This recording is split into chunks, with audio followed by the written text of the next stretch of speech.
Téléspectateurs de News Live, bonjour et bienvenue. Vous êtes naturellement sur votre plateau préféré, Question 2. Aujourd'hui, de manière exceptionnelle, nous avons deux invités. Octobre Rose, à tout seigneur, tout honneur, honneur justement aux femmes. Et on va commencer par mon extrême droite, où l'invité va se présenter. Merci Madame Bayard. Je suis Madame Marie-Louise Bouanga. Je suis déléguée nationale du collectif de Bersarles. Eh bien, aujourd'hui, je voudrais m'exprimer pour le compte de Bersarles. Merci. Bienvenue chez nous, Madame Bouanga. Merci. Alors, on va aller à l'extrême gauche. Nous revenons avec des hommes.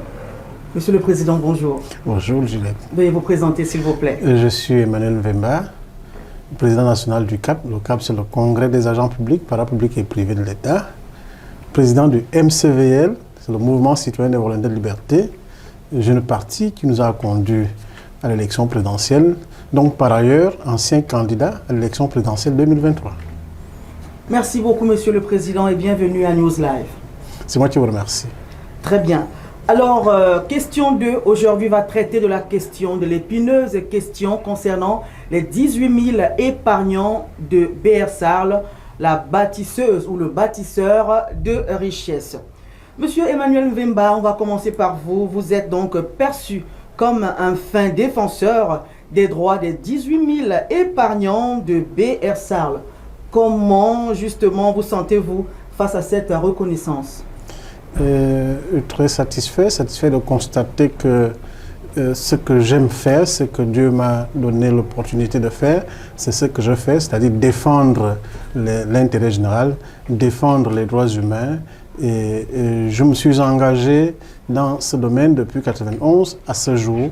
Et aujourd'hui, je conduis le dossier Bersarles qui va trouver son épilogue dans quelques jours, dans quelques semaines. Justement, depuis quand le dossier Bersarles vous a-t-il été confié? Si c'est le cas, par qui?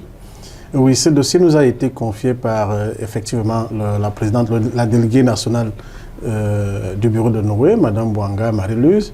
Je crois qu'elle serait bien placée pour en parler. Merci, Monsieur le Président.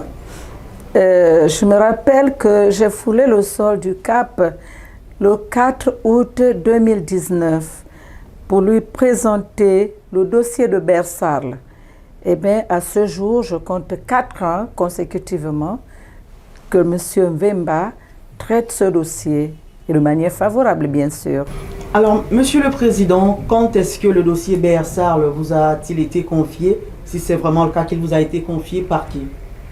Écoutez, j'ai reçu ce dossier de manière formelle parce que le bureau de Noé, conduit par Mme Bouanga, Marie-Louise et M. Mombo, Prince Adams, m'ont confié le dossier de manière formelle, donc je préfère qu'elle en parle parce qu'elle maîtrise la procédure qui a été engagée pour que je reçoive ce dossier. Alors, Madame le délégué national du collectif des épargnants de Bersarles, alors le Président vous cède la parole. Merci Madame Juliette.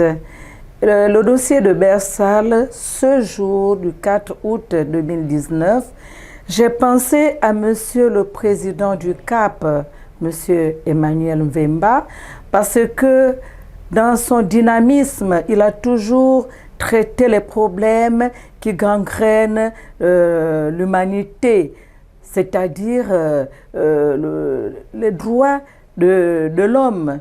Et moi, voyant que le peuple gabonais est en train de souffrir parce qu'on ne savait plus à quel sens se vouer, eh bien, je me suis dirigée auprès du président du CAP depuis le 4 août 2019. Je me rappelle. Merci. Alors, Madame Bouanga, on va rester avec vous parce que c'est vous, la déléguée nationale, justement, du collectif des épargnants de Bersarles. Oui. Comment avez-vous constitué, justement, ce collectif? Eh bien, ce collectif, d'abord, au niveau du bureau de Noé, je suis accompagnée de M. Mombo Prince. Eh bien, nous avons décidé ensemble qu'il était temps de sauver l'humanité, le peuple gabonais, qui a tant souffert. Effectivement, il a souffert parce que, vous savez, dans la vie, surtout chez nous dans notre pays au Gabon, le peuple souffrant, vivant dans la misère, quand il a appris qu'il y a une banque qui est en train de multiplier les fonds, c'est-à-dire de l'argent, qu'il y a un pourcentage vraiment considérable, eh bien, tout le monde a couru. Malheureusement, cette banque n'a pas eu une vie prolongée. Elle était morte, si je peux dire ceci. Elle a fermé les portes. Et en fermant les portes, beaucoup d'épargnants ont placé leur argent, et bien ils ne savaient même plus comment il fallait récupérer cet argent ou le pourcentage proposé. Puisqu'il n'a plus été informé, aussitôt Bersal, bâtisseur de richesses, a fermé les portes et nous ne savions plus comment, moi-même je suis épargnante bien sûr, Madame Bayard, nous ne savons plus à quel saint se vouer, qui rencontrer, même les patrons, les dirigeants, je vais dire le directeur général qui avait la charge de cette banque-là. Il paraîtrait qu'il avait pris la poudre d'escampette, il avait fui. Mais quand il fut, ceux qui m'ont précédé, je ne suis pas la première responsable, ceux qui m'ont précédé, qui sont donnés la volonté de poursuivre les capitaux du peuple gabonais, mais ils n'ont pas eu la vie vraiment facile. Eh bien, eux aussi, je peux dire qu'ils ont eu la frappe parce que certains prenaient de l'argent au même collectif en leur promettant les merveilles. Malheureusement, aujourd'hui, on est au courant qu'ils ont fui. Ils ont fui aussi avec leur butin. Je ne sais pas s'il y a eu corruption. Mais je peux dire, oui, je confirme qu'il y a eu corruption. Le peuple de nouveau est resté dans un désarroi. Je vous assure que ce n'était pas facile. Mais c'est à partir de maintenant, là au moment où je vous parle, depuis 4 ans, consécutivement, quand M. Mvemba, président du CAP, a reçu son dossier et il a promis et il a réalisé. Aujourd'hui, nous sommes contents parce que nous allons vers la fin. Est-ce qu'on peut revenir sur ce dossier? C'est quoi Bersal exactement? Pour que nos téléspectateurs puissent savoir de quoi nous parlons. Écoutez, Bersal, c'est une microfinance, ça a été une microfinance de fait. De fait, pourquoi? Parce que tout simplement, elle n'avait pas reçu l'agrément de l'État gabonais. Donc c'est pour ça que je parle de fait. Mais elle a quand même fonctionné pendant près de 4 ans. De 2010 à 2016, Bersal était effective. Et c'est une microfinance qui avait totalisé près de 18 000 épargnants gabonais. Chacun allait déposer ses épargnes pour fructifier, pour faire des économies. Et malheureusement, quelques années après, elle a fermé les portes et les épargnants n'ayant plus la possibilité de joindre non seulement les dirigeants, mais également le gouvernement qui a refusé de traiter ce dossier, sont venus, comme elle expliquait tantôt, sont venus vers moi, vers le CAP, parce que moi je suis une personne physique, mais le CAP c'est une personne morale qui a porté le dossier. Vous rappeler, Monsieur le Président, qu'est-ce que c'est que le CAP? Alors le CAP c'est le Congrès des agents publics, parapublics et privés de l'État, une centrale syndicale gabonaise qui œuvre dans les droits et la défense des droits humains. Et donc aujourd'hui, nous avons reçu ce dossier, tout comme d'autres dossiers que nous défendons, et nous avons estimé qu'au niveau local, il fallait saisir les juridictions locales. Malheureusement, le tribunal de Libreville nous avait fermé les portes et ça nous a conduit vers l'international, notamment à Genève, avec le tribunal international de commerce. Malheureusement, là aussi, il y a eu l'épidémie Covid qui est arrivée et tout de suite les frontières avaient été fermées. Nous sommes revenus au Gabon, à Libreville. Nous avons cherché à rencontrer le gouvernement gabonais. À l'époque, c'était le Premier ministre Julien Korbekale qui a bien voulu nous recevoir et nous a demandé la preuve de ce que l'État gabonais que nous accusons était véritablement impliqué dans ce dossier de Bersal, étant donné que Bersal était une société privée. Nous avons fourni toute cette documentation Et nous avons prouvé au gouvernement sortant qu'effectivement, l'État gabonais était réellement impliqué parce que, ayant donné un agrément à Bersal, mais l'agrément faisait dans l'import-export. Rien à voir avec une microfinance. Rien à voir avec la microfinance. Alors, comment l'État gabonais a pu laisser cette banque opérer au Gabon, estorquer les fonds aux populations gabonaises et ne pas freiner cette situation? Parce que c'est le ministère en charge de l'économie qui régule la question économique et financière au Gabon, en ce qui concerne j'ai envie de dire, les microfinances et les banques. Le ministère en charge de l'économie allait même vers les dirigeants de BSL prendre de l'argent pour dire qu'ils sont en train de faire des contrôles. Alors, la COBAC, qui est le gendarme de la sous-région, le gendarme financier, a son siège à Libreville. Les épargnants avaient même saisi la COBAC, mais la COBAC n'a pu rien dire. Et nous avons compris que c'était une escroquerie organisée. C'est-à-dire que c'est le gouvernement qui était derrière cette escroquerie. Je vous signale qu'il s'agit de 32 milliards de francs CFA qui ont été estorqués. Alors, Monsieur le Président, le 6 octobre dernier, vous avez reçu en Assemblée générale le collectif des épargnants. Je parle sous le contrôle de Madame le délégué national. Quel était le but de cette rencontre? Écoutez, je voudrais préciser qu'après Genève, parce que j'ai omis de le dire, après Genève, nous avons constaté que le gouvernement gabonais ne voulait pas en entendre parler. Mieux encore, ce gouvernement nous agressait pour avoir reçu ce dossier, pour avoir instruit ce dossier. Nous nous sommes dirigés vers N'Djamena, c'est-à-dire la Cour de justice de la communauté, la CEMAC. Et ce dossier a été jugé recevable. Jugé recevable parce que la COBAC et le gouvernement gabonais ont tout fait afin que le dossier ne soit pas jugé recevable. Malheureusement pour eux, le dossier a été jugé recevable. Nous sommes allés à l'audience et le gouvernement gabonais, la Cour de justice, a pensé que nous avions raison, nonobstant qu'on devait réviser la plainte. C'est-à-dire que la plainte initiale avait été adressée contre la COBAC et la CEMAC. Alors même que le Gabon, le gouvernement gabonais, était fortement impliqué, j'ai envie de dire, à 70%. L'erreur de la COBAC était de ne pas freiner l'hémorragie, entre guillemets, mais que le gouvernement gabonais avait pris ses fonds pour faire la campagne, pour organiser la campagne de 2016, la campagne du chef de l'État sortant. Donc, le gouvernement gabonais est fortement impliqué. C'est le gouvernement gabonais qui a volé les capitaux des Gabonais, de ses propres populations.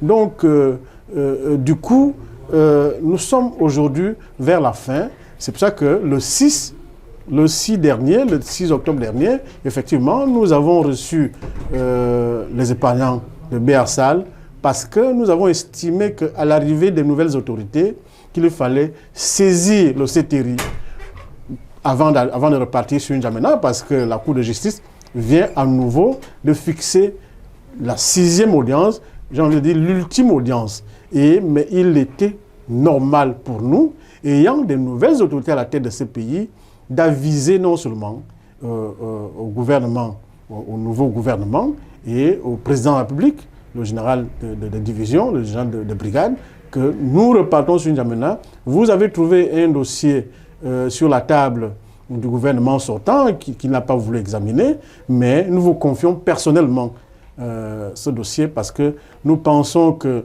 nous avons constaté avec beaucoup d'amertume que des Gabonais ont gardé des sacs d'argent, des milliards dans les maisons. Alors même que d'autres souffrent, d'autres sont en train de mourir pour réclamer seulement 32 milliards de francs CFA.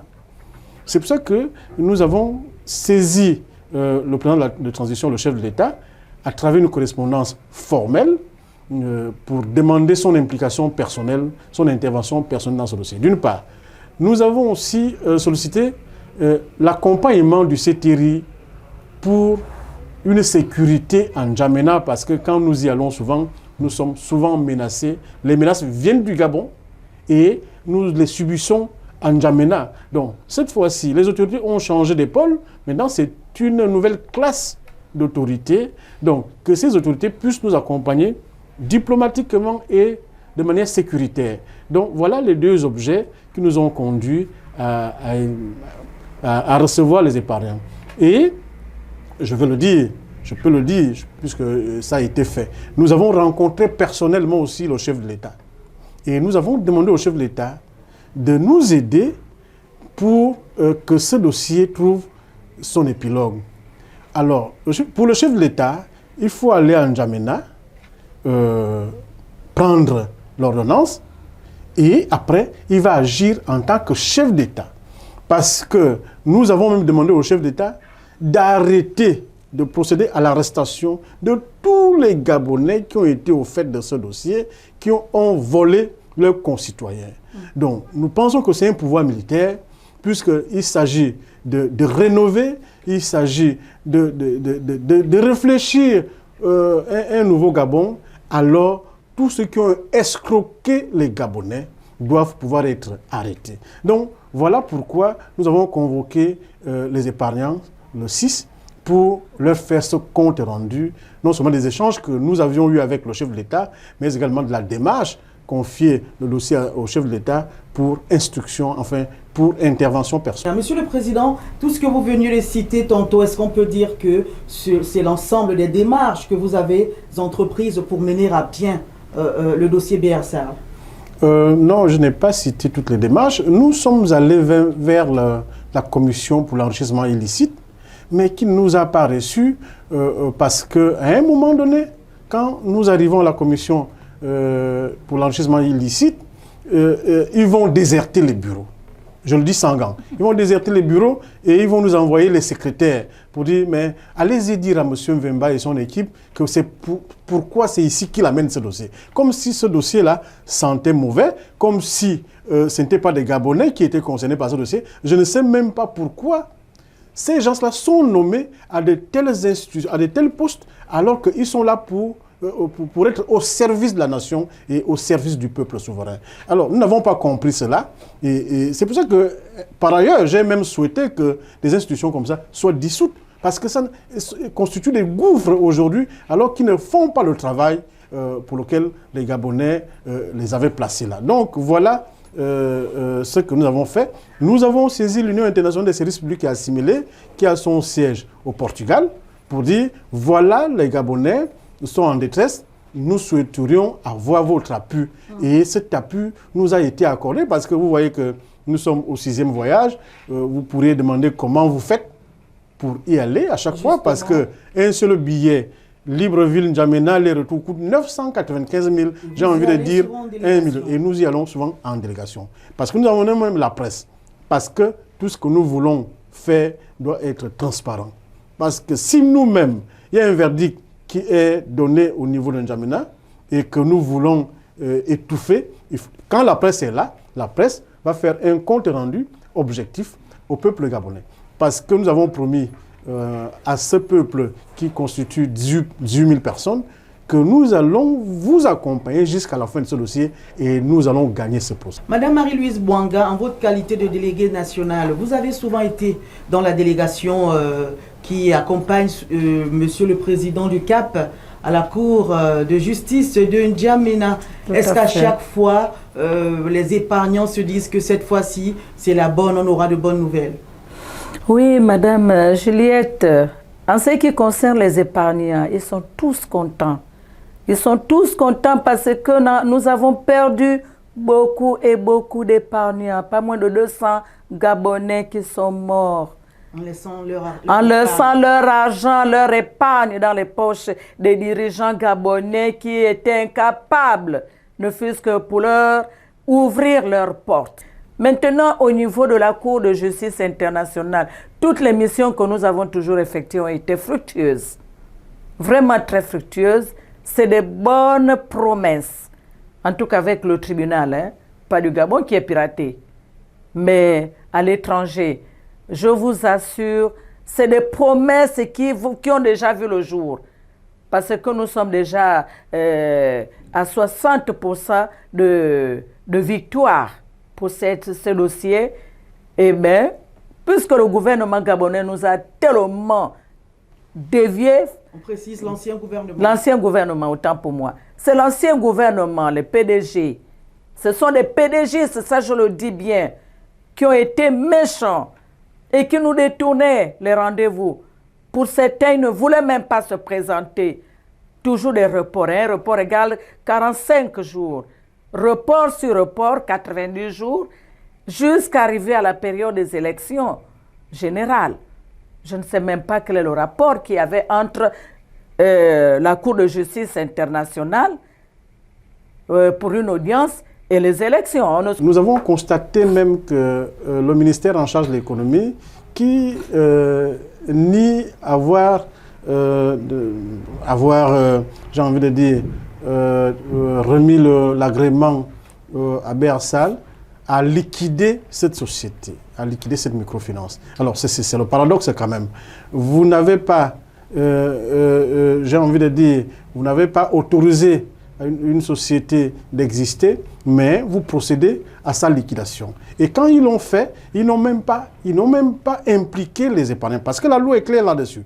Vous procédez à la liquidation, alors j'ai envie de dire, les épargnants devaient être impliqués dans tout processus de liquidation. Alors, ils ont liquidé Bersal, ils ont vendu tout ce que Bersal avait comme patrimoine et ils ont pris de l'argent, mais ils n'ont jamais reversé cet argent ou même remboursé les épargnants par rapport à tout ce qu'ils ont dessus. On parle des milliards aussi, des dizaines de milliards qu'ils ont perçus après liquidation.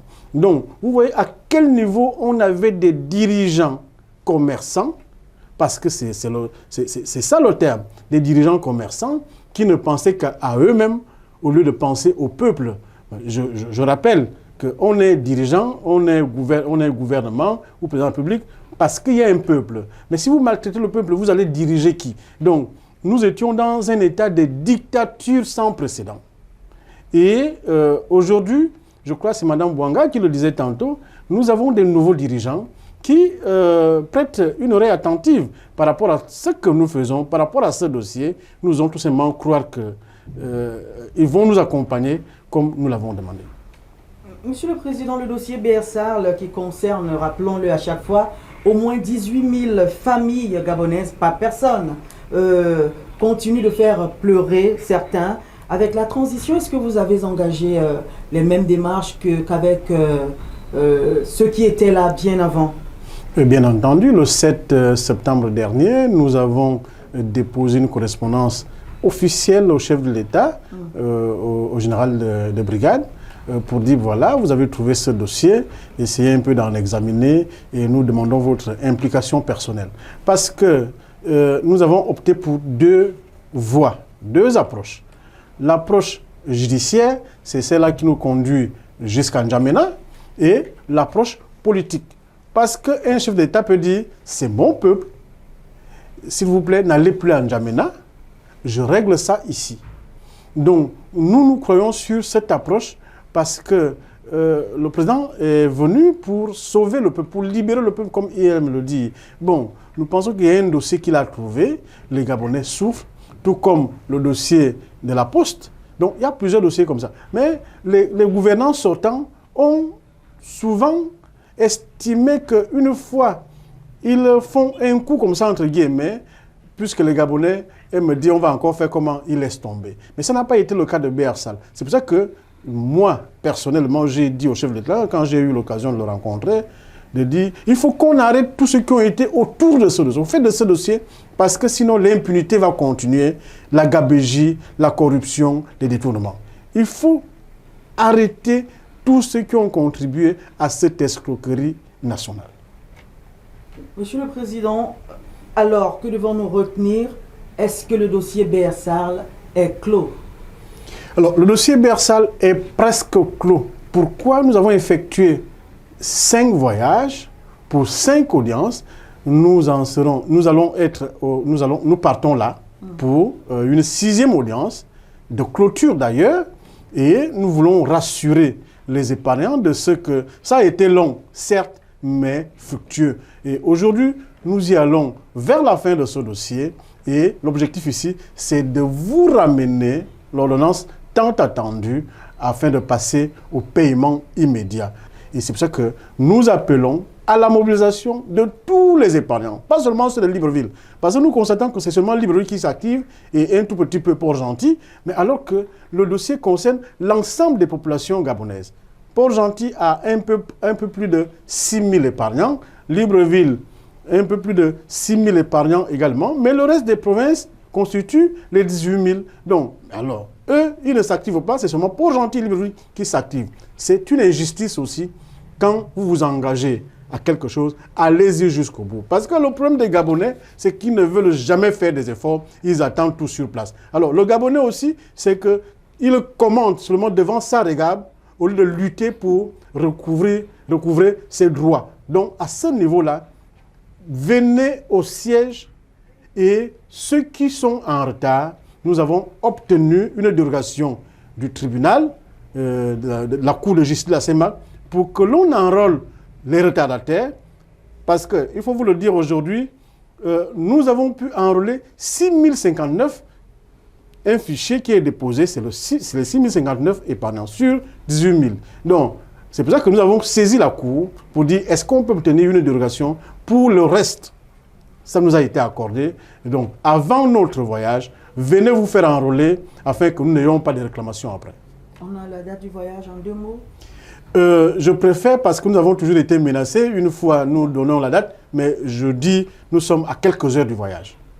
Madame Bouanga, vous en tant que déléguée nationale du collectif des épargnants, est-ce que vous avez un mot pour la fin, surtout en ce qui concerne les épargnants de l'intérieur du pays, en quelques mots? Effectivement, j'ai toujours demandé, comme notre président l'a dit tout à l'heure, j'ai toujours demandé à tous les épargnants de se faire connaître par l'enrôlement, c'est un recensement. Mais ceux-là qui sont dans les maisons, en disant que voilà, j'ai un carnet, je viendrai me faire payer. Ça ne se passe pas comme ça, même à la banque. Tu peux avoir le carnet bancaire, mais si tu n'es pas en règle, eh bien, tu ne réponds pas aux critères de la banque, on ne peut pas te payer. Merci. Merci beaucoup, Madame la déléguée nationale. Monsieur le Président, en 2 mots, la même question. Est-ce que vous avez un mot à l'endroit? Est-ce que ceux de l'intérieur du pays... Écoutez, moi je pense que nous lançons encore une fois un appel à l'endroit des épargnants, surtout de l'intérieur du pays. Vous avez les épargnants de Libreville et ceux de Port-Gentil qui ont multiplié des efforts afin que nous puissions rallier N'Djamena à chaque fois que nous sommes partis. Et je voudrais leur dire merci. Mais que ceux de l'intérieur du pays essayent aussi d'accompagner le bureau de Noué et du Cap. Parce que nous n'attendons rien du gouvernement. Parce que nous avons demandé au gouvernement sortant de nous accompagner, ne serait-ce qu'à acheter les titres de transport, ils ne l'ont jamais fait. Mais nous sommes contents aujourd'hui de constater que nous avons des nouveaux dirigeants, certainement, qui vont nous accompagner dans ce que nous faisons. Mais nous pensons que nous sommes à la fin de ce dossier. Ce dossier avait été confié à plusieurs défenseurs des droits humains qui, malheureusement, à tort ou à raison, je n'en sais rien, ont abandonné les épargnants. Et c'est comme cela que le bureau de Noé vient vers le CAP, la centrale syndicale que je dirige, et le diriger, et nous avons conduit ce dossier avec professionnalisme. Nous en sommes à la fin aujourd'hui. Mais ceux qui pensent, comme je vais reprendre la déléguée nationale, ceux qui pensent que rester à la maison avec leur carnet, et ils vont venir seulement au mouvement du paiement, ils se trompent. Moi, je vous le dis clairement, vous vous trompez. Parce qu'il y a un fichier qui a été déposé en N'Djamena. C'est ce fichier-là qui est retenu, non seulement par la Cour de justice, mais aussi par le CAP. Donc, ne pensez pas que vous viendrez avec des carnets se faire payer alors que vous n'êtes pas enrôlé. Donc, moi, je ne veux pas aller dans la langue de bois. Je vous dis, vous avez encore la possibilité, puisqu'il y a une dérogation qui nous a été faite par la Cour, et vous avez encore quelques jours pour se faire enrôler. Ça, c'est d'une part. Très rapidement aussi, je voudrais dire au gouvernement gabonais. Gouvernement de transition, vous voulez dire? Non, je voudrais dire à l'ancien gouvernement, aux anciens membres du gouvernement, qui sont toujours allés à N'Djamena pour vouloir corrompre la Cour. La dernière date connue, c'était quand ils sont allés à N'Djamena avec 60 millions pour corrompre la Cour afin que l'on déclare ce dossier irrecevable. Je voudrais profiter de vos antennes pour dire merci à la Cour, merci à l'intégrité de la Cour, merci à ces hommes en toge de la région qui ont refusé la corruption gabonaise. Parce que le Gabon excelle seulement dans la corruption et ce n'est pas normal, ce n'est pas un exemple. Heureusement que nous avons un pouvoir militaire aujourd'hui qui va corriger toutes ces faiblesses. Monsieur le Président, permettez-moi en 2 lignes, en 2 mots, si vous voulez, une intrusion. Monsieur Mapakou revenait beaucoup dans ce dossier Bersal. Est-ce qu'on peut savoir où il en est, où est-il aujourd'hui? Est-ce que lui, il est propre, tout propre, blanchi et exempté de toute poursuite? Oui et non.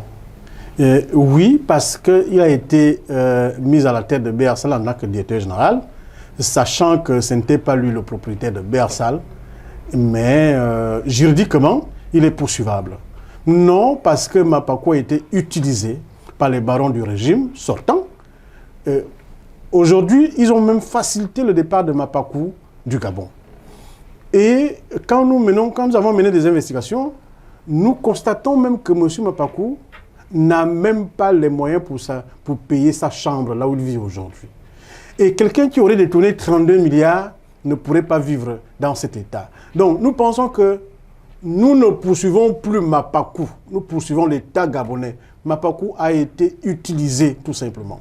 Et je voudrais le dire aux épargnants, comprenez-moi, M. Mapakou a été comme comment on appelle ça, fusible vis-à-vis de ce pouvoir-là. Ils ont pris l'argent, ils se sont partagés de l'argent. Nous avons même mené les investigations. Quand cet argent-là est parti des banques qui logeaient cet argent pour des domiciles, nous avons même ce récit-là aussi. Donc aujourd'hui, alors même que M. Mapakou était déjà parti. Donc il ne s'agit pas de poursuivre M. Mapakou, c'est une perte de temps. Quand le tribunal du Gabon nous a rappelé il y a quelques mois pour dire « Venez nous déposer une lettre, on va aller attraper Mapakou », j'ai dit que c'était la diversion. Le gouvernement gabonais, le gouvernement sortant, doit pouvoir rembourser les 32 milliards. S'ils ont dans les maisons des centaines de milliards, mais pourquoi on ne pouvait pas rembourser 32 milliards? Donc c'était un manque de volonté politique, c'était de la violence vis-à-vis du peuple gabonais. Merci beaucoup, Monsieur le Président du Cap, Emmanuel Mvemba. Merci à vous aussi, Madame le délégué national des épargnants de Bersal. Mais avant de nous quitter, comme il est de coutume, nous avons une petite rubrique divers. Elle nous est proposée par les téléspectateurs de News Live, Le Monde, en direct. Alors la question dit, en votre qualité d'ancien président à l'élection présidentielle... Ancien candidat. À l'élection présidentielle, je lis ce que le téléspectateur a envoyé. Comment trouvez-vous la composition du Parlement de la transition et les contestations observées ça et là? Je suis mal placé pour commenter j'ai envie de dire, les messages ou encore les interrogations des populations gabonaises, tant au niveau politique qu'au niveau social, au niveau de la société civile. D'aucuns pensent que ça a été mal fait ou encore ils ont été oubliés. Moi, je fais partie de la société civile, ancien candidat. Je ne voudrais pas commenter ça parce que c'est un pouvoir qui a une vision. Et s'ils estiment que certains acteurs ne devraient pas faire partie du Parlement, ils savent pourquoi. Et nous n'avons pas, nous, en tant qu'ancien candidat, moi en tant qu'ancien candidat, parce que je ne peux pas parler au nom de nous, moi en tant qu'ancien candidat, je n'ai aucune leçon à donner aux CTRI s'ils estiment que cette composition sied bien au peuple gabonais. Donc moi, tout simplement, je voudrais réitérer mes félicitations. Il y a un Parlement qui est là, maintenant on attend le maçon au pied du mur. Monsieur Emmanuel Mvemba, votre message est passé comme une lettre à la poste. Nous vous disons merci. L'équipe technique se joint à ma voix pour vous dire merci, ainsi que votre délégation pour avoir répondu présent à notre invitation. News Live vous dit merci et à très vite. C'est nous qui vous remercions. Merci, madame. Merci, c'est gentil.